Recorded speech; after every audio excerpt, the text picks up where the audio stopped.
We are here today with Carl Tash, Managing Director and Chief Investment Officer of Starwood Capital Group, and also on the investment committee of Starwood Property Trust, a mortgage REIT. Carl, thank you for talking with us today. Pleasure to be here, Todd. Carl, I'd like to ask you about what it takes to be a successful real estate professional. For example, Starwood Capital hires all sorts of people through all levels of the company. What traits do you look for in those hires? It's funny. This is a question I get a lot when we have a new class of analysts who start. And the one thing I always bring up is I always say if there's one trait that I've seen between the most successful people we hire and the less successful, and this was true I found in my own firm too, was are you naturally inquisitive? Do you like to ask questions? Are you a good listener? Those are skills that one needs to develop over time. That brash individual who just wants to be the first person to talk in the room and whatever, and maybe they're a little more insecure and that's the reason they behave that way, then that person also isn't likely to be the kind who would walk in my office and ask me 2 to 3 questions. They'd say, well, we just had this investment committee meeting. Here was this topic. I didn't understand what that meant, or why did we do this? And I have found those people who are just naturally inquisitive and are willing to show a vulnerability, even either in a large group of people or one-on-one asking you a question, those people usually have the highest probability to succeed. So, how do you have to try to, figure that out as you're interviewing people. Another skill set that I think is really important is humility. And that's, to me, I define that more as knowing what you know and knowing what you don't know. And it's funny, I always tend to ask people a question when they interview with me. I always like to say, even at 22 years old, what's the biggest mistake you made and what'd you learn from it? And really what I'm trying to get at is, did you take ownership of the mistake you made? Because sometimes you'll see that, they'll sit there and say, well, here's what I did wrong. And then you hear the explanation. It's like they spend a lot more time blaming, their parents, their pressures, not. And so you have to kind of, I think, be a little creative about this. But those are the skill sets that I think really differentiate, even if it's acquisitions, asset management, investor relations. I mean, all the different areas. You still need all those basic skills that I just described. So those are I guess what you said, the most valuable traits. Right. Are there useful traits that just happen to be really scarce, or maybe those are actually scarce among the people that you interview? Because somehow you're selecting very few. It's funny. I've asked our folks who really do more of the interviewing these days, I asked them that question, and they said to me, I hadn't really thought about this, but they said, really the hardest thing to do is find people who are who are both quantitatively strong and qualitatively strong. I gave you the more squishy qualitative responses before. And there's numerous young people who are just very strong quantitatively.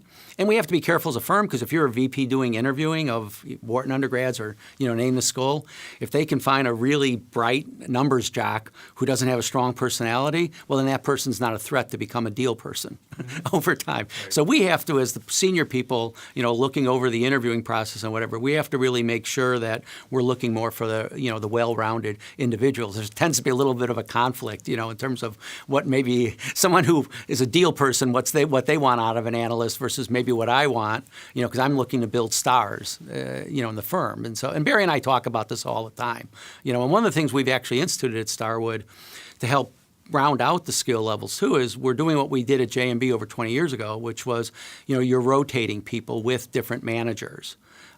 So that if there's really a very strong person quantitatively, but they don't have the qualitative skills, hopefully if in their first 2 years with us they've worked for 3 different people or 3 different groups, hopefully they've had an ability to, get a more well-rounded background. So it's also up to us to give the individuals the best experiences to bring those talents out. Yeah, I guess it's kind of like when people say common sense isn't actually that common. The well-roundedness is ironically somewhat scarce. Right.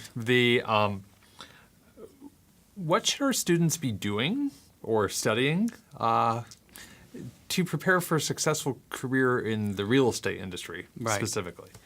It's funny. Again, the quantitative skills obviously are important.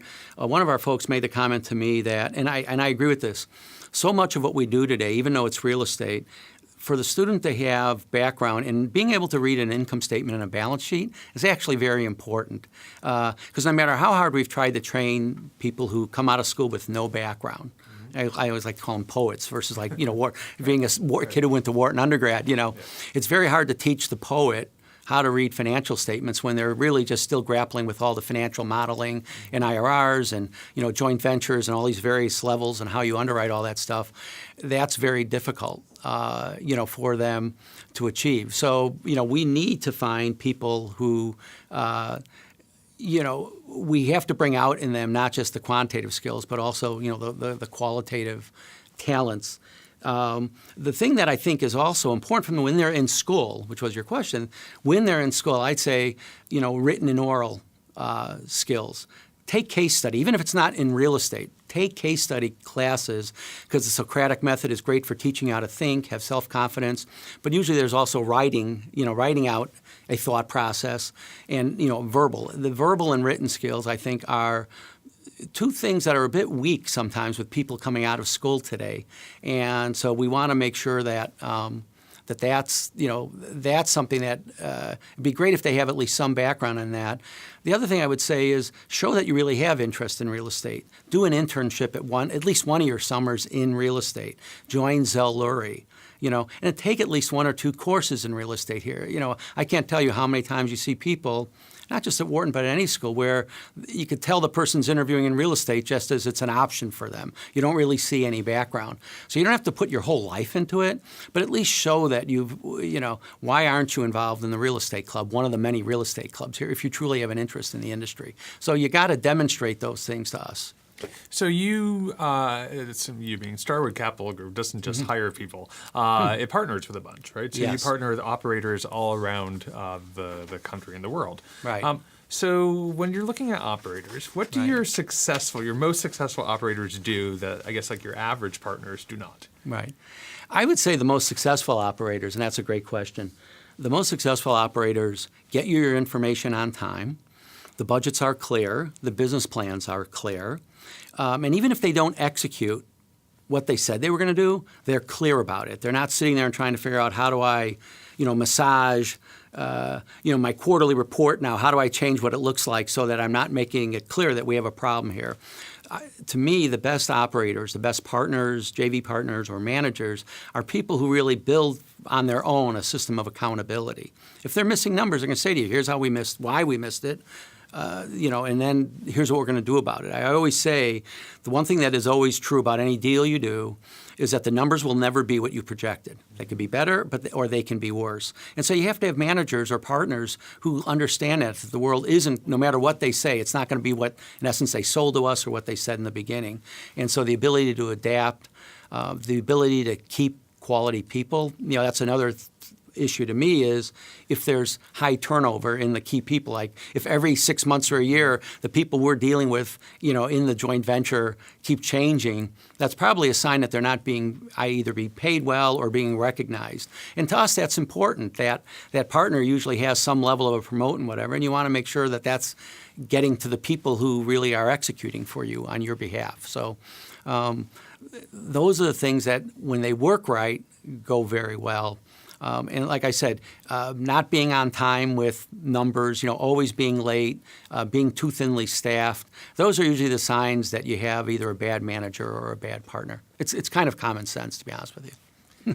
So let me finish with one question. So in the movie The Graduate, which is a reference that you and I know, but not necessarily everyone who's watching will know, but the movie The Graduate, Dustin Hoffman is famously advised plastics. Right. So if you were going to give one word of advice to a newly minted real estate graduate, either MBA or undergraduate, what would that word be? The word would be misperceptions.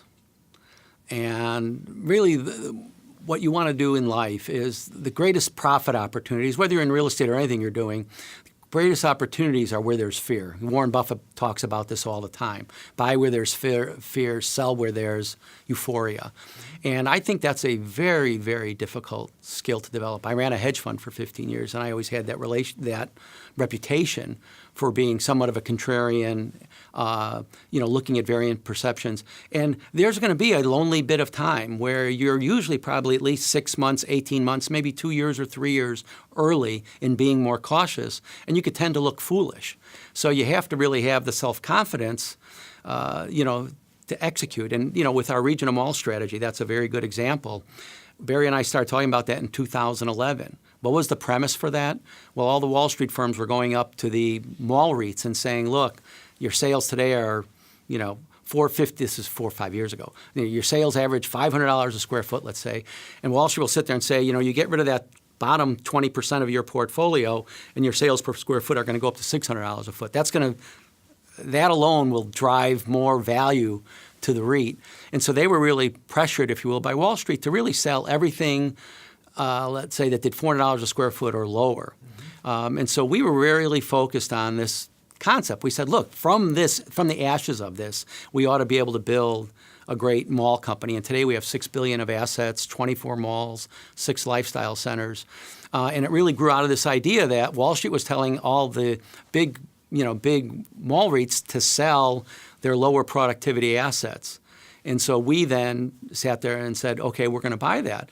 But what you have to do in order to make that strategy work, the buy is part of it. But then you also have to say, okay, look, they're selling this to us because these assets are harder work. So you really have to make sure you have the quality of the people and you've incentivized them to then execute those business plans. Because those assets, there are vulnerabilities.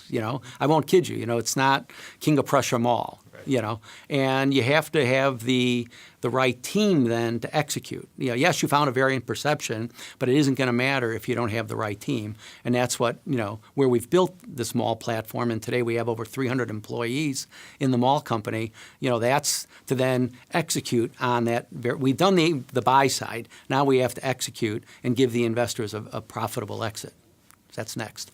Carl, thank you very much. This was super. Thank you, Todd.